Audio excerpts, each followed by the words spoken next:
വളവനാട് പുത്തൻകാവ് ദേവീക്ഷേത്രത്തിലെ നവരാത്രി ആഘോഷങ്ങളുടെയും ദേവി ഭാഗവത നവാഹയജ്ഞത്തിൻ്റെയും ഭാഗമായി കുമാരി പൂജ നടന്നു.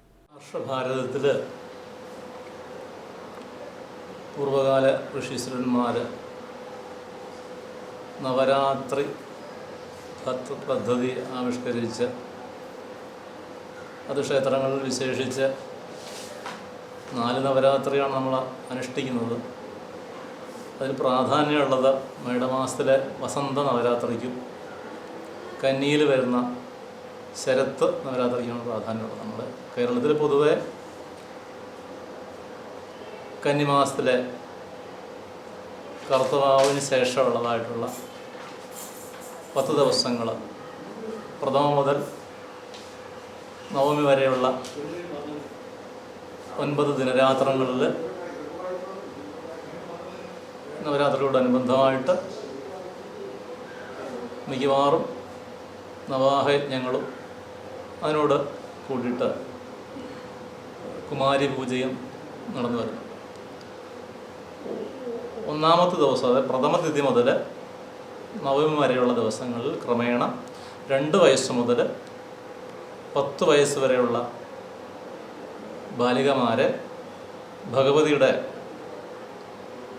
9 ഭാവങ്ങളായിട്ട് സങ്കല്പിച്ച്, അതായത് 1-ാമത്തെ ദിവസം 2 വയസ്സായിട്ടുള്ള കൗമാരി ദേവിയായിട്ടും, തുടർന്ന് ഓരോ ദിവസങ്ങളിലും വയസ്സിൻ്റെ ക്രമമനുസരിച്ച് ഓരോ ഭാവങ്ങളിൽ 10-ാമത്തെ ദിവസം സുഭദ്രാദേവിയായിട്ടും ആരാധിക്കുന്നൊരു പൂജാ പദ്ധതിയാണ് കുമാരി പൂജ.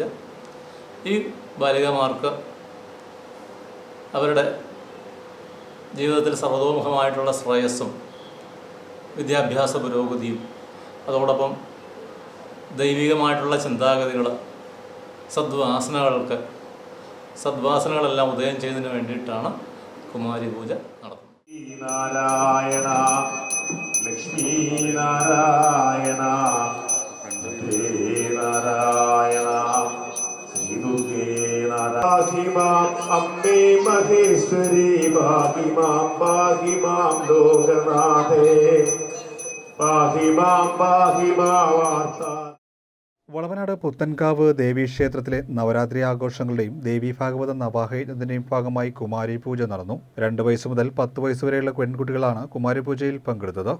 ക്ഷേത്രം മേൽശാന്തി ബിജു ശാന്തികൾ, പ്രമോദ് ശാന്തികൾ എന്നിവർ ചടങ്ങുകൾക്ക് മുഖ്യ കാർമ്മികരായി. Devaswom secretary B Jayadevan, president ബീൻസ് Sankrandanan, vice president CD Kailasan, ഖജാൻജി ബി പുഷ്പാങ്കദൻ എന്നിവർ നേതൃത്വം നൽകി. നൂറുകണക്കിന് ഭക്തരാണ് ചടങ്ങിൽ പങ്കെടുത്തത്.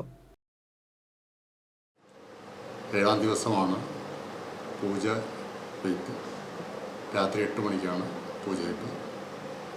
നവരാത്രി ഉത്സവത്തിൻ്റെ 8-ാം ദിവസം ദുർഗാഷ്ടമിയുടെ അന്ന് ക്ഷേത്രം മേൽശാന്തി വിശാന്തിയുടെ മുഖ്യകർമ്മത്തിൽ മഹാഗണപതി ഹോമം ക്ഷേത്രത്തിൽ നടക്കുന്നു.